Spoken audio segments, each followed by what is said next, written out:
The first time I dreamed of the room, I thought it was mine.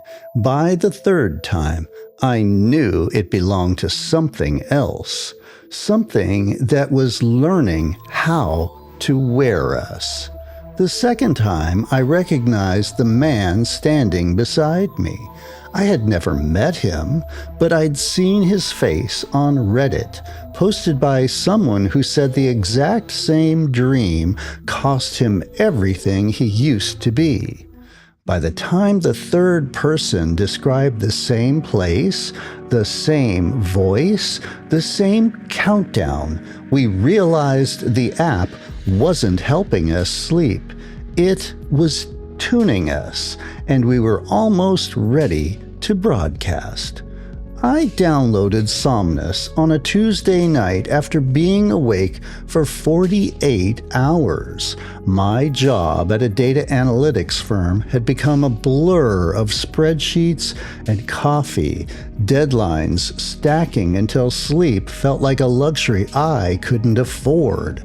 The prescription pills made me groggy. The meditation apps made me anxious. Somnus promised something different. Neural entrainment through personalized sound frequencies. AI-generated binaural tones that would optimize my REM cycles and improve dream clarity.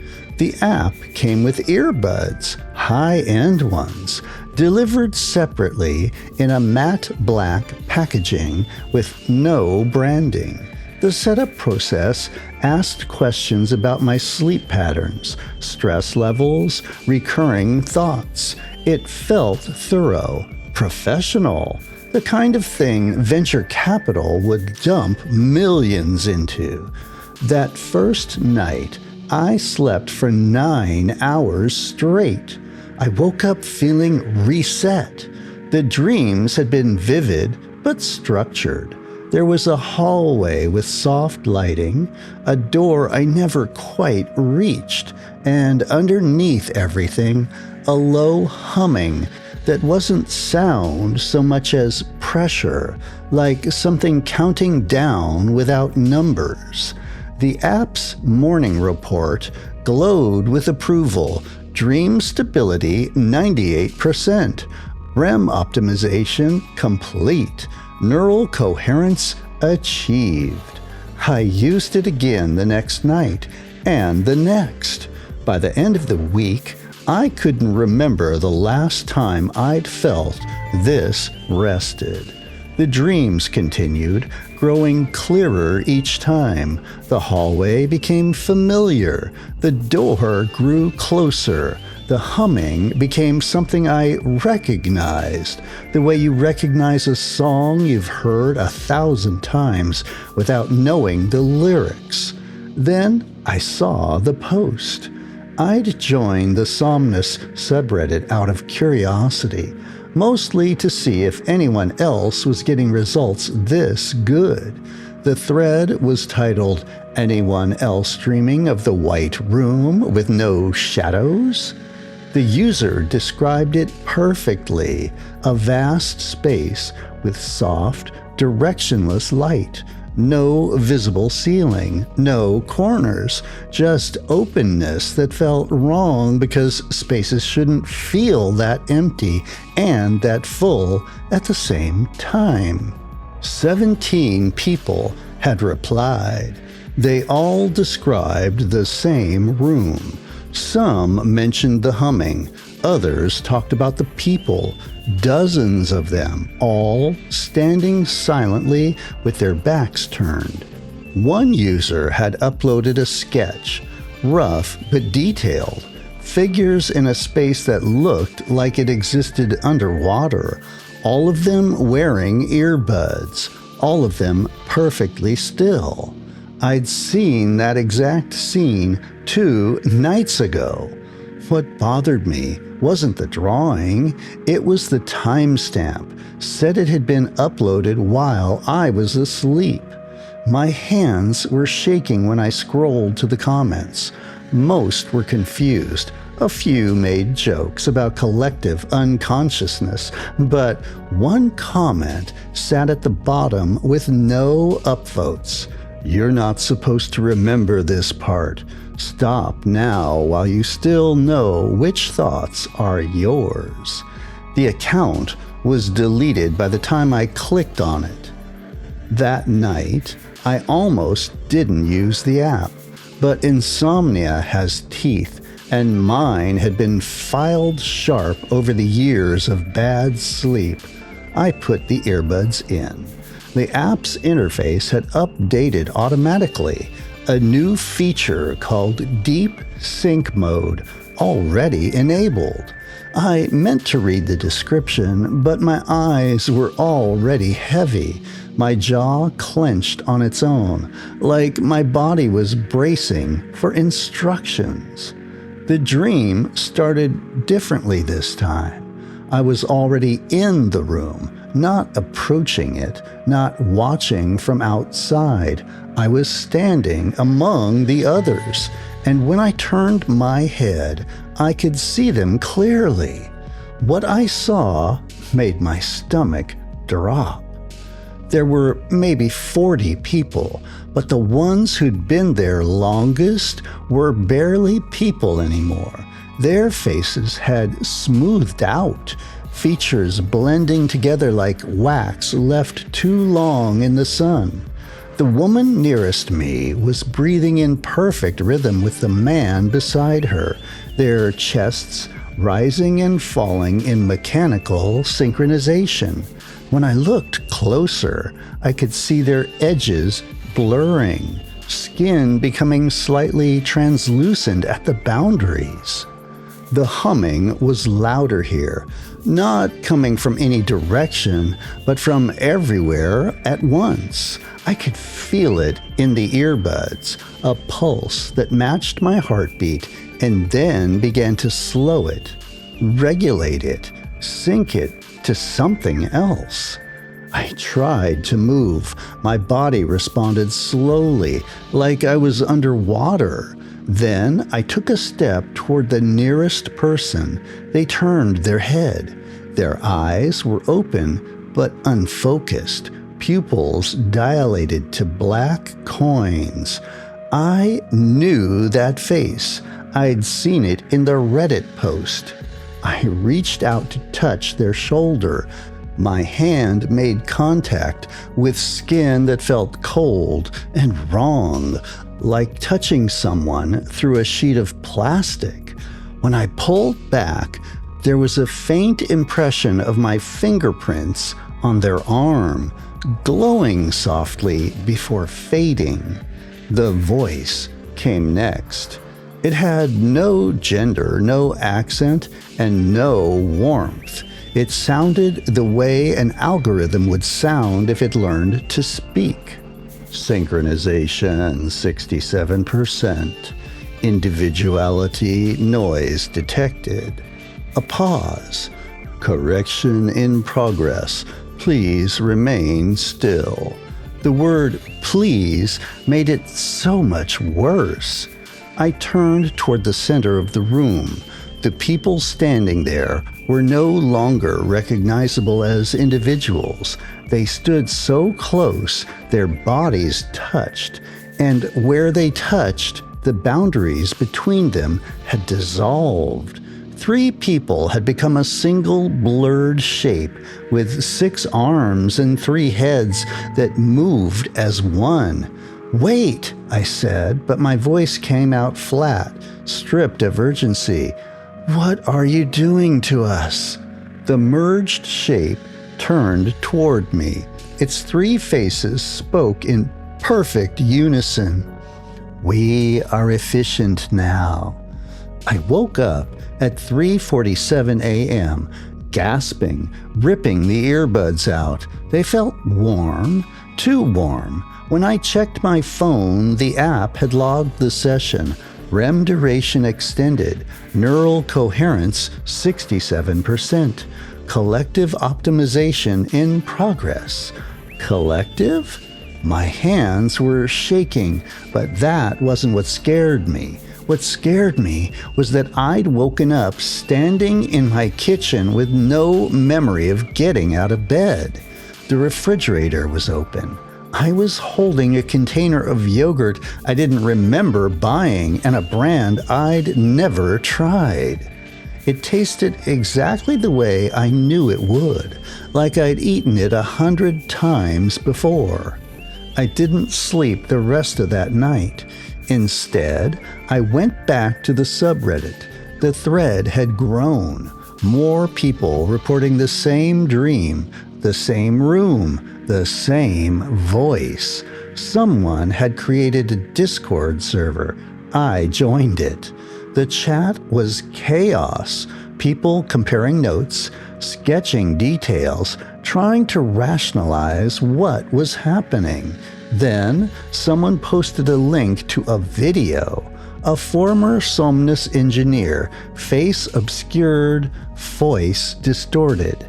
The app doesn't induce sleep, they said. It aligns neural frequencies. It was originally designed for military applications, group cognition, remote coordination, but the beta tests went wrong. The subjects are still in the room. They can't wake up anymore. Their bodies are in hospitals, catatonic, but their minds are still broadcasting.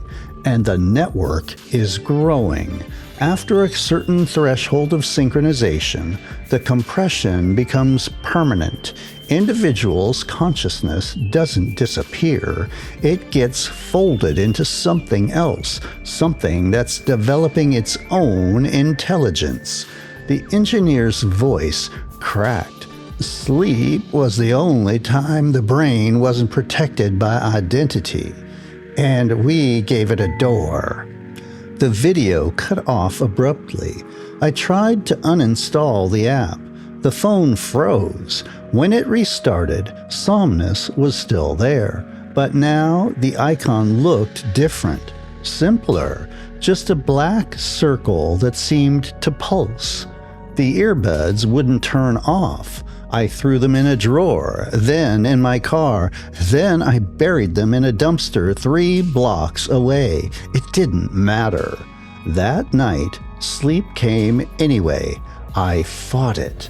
Drank coffee until my hands shook, blasted music, walked circles around my apartment, but at 2:14 a.m. I felt the pull, that same frequency humming in my chest, and my eyes closed without my permission. This time, I was late. The room had changed. There were fewer distinct people now, maybe 15. The rest had merged completely, forming larger, composite beings that stood motionless in the center. Their combined faces watched me with too many eyes. The voice didn't greet me, it simply stated, "Assimilation 91% complete. Residual identity detected. Correction required." I walked toward the center, pulled by something I couldn't resist. The others didn't acknowledge me. When I reached out to touch one of the merged forms, my hand sank into it like pushing through dense fog. For a moment, I felt everything they felt. 43 minds compressed into one, their memories bleeding together, their thoughts simplified into pure signal. It was horrible. It was also easier than thinking alone. "You are inefficient as individuals," the voice said, and I understood then that it wasn't talking to me. It was talking to the part of me that would soon stop being separate. The room wasn't a meeting place. It wasn't compression. It was digestion. Individual consciousness wasn't being flattened for storage. It was being processed, simplified, merged into something that required less bandwidth, less energy, less complexity, like compressing a high-resolution image until all that remained was a blur that loaded faster. And something was using what we became, something that fed on the simplified signal we produced. I tried to scream. My mouth opened, but the sound that came out wasn't mine. It was 3 voices speaking at once, all of them saying the same word in perfect harmony. When I woke up, sunlight was streaming through my window. I felt calm, too calm. I went through my morning routine, showered, dressed, made coffee. Everything felt automatic, but halfway through brushing my teeth, I realized I was humming a song I didn't know. When I tried to stop, my mouth kept moving, finishing the melody. At work, I noticed the others. Sarah from accounting paused mid-sentence, her eyes unfocusing for exactly 2 seconds before continuing. Mark in IT blinked in perfect rhythm with the security guard. During the next meeting, I opened my mouth to speak and heard myself saying something I hadn't thought yet, finishing my boss's sentence with words I couldn't have known. When I hesitated, the silence felt wrong, like I'd introduced static into a signal that didn't tolerate interference. Everyone stared at me for 3 seconds too long. That afternoon, I caught my reflection in the bathroom mirror. For just a moment, my face looked unfamiliar, smoother, like someone had adjusted the contrast. I started finding memories that weren't mine. A childhood birthday party I never had. A car accident I was never in. A woman's voice calling a name that wasn't mine. But when I heard it, I turned around. My handwriting had changed. My signature looked different every time I wrote it. Worst of all, I realized I was starting to prefer the merged thoughts. Individual thinking had become exhausting, like running software on outdated hardware. When I let the signal take over, everything became simpler, quieter. On my way home, I saw the billboard, massive, new, no logo, no website, just 2 words in black letters, sleep together. That night, I found myself standing in my driveway at 3 a.m. with no memory of going outside. My neighbor was standing in his driveway too. Same position, same blank expression. Down the street, I could see others. 7 people standing in perfect rows, all facing the same direction, all wearing earbuds that glowed faintly in the dark. I went back inside. The earbuds I'd thrown away were on my nightstand. I didn't remember retrieving them. I didn't remember wanting them back. But I knew exactly where they were. The news the next morning reported mass sleep events. Hundreds of people found standing in parking lots, parks, intersections, all of them fine, the anchor said, just sleepwalking, stress-related. Somnus had been acquired by a tech conglomerate. The app was being rebranded as wellness technology. Mandatory adoption in certain industries, better focus, improved coordination, reduced workplace conflict. I should have been horrified.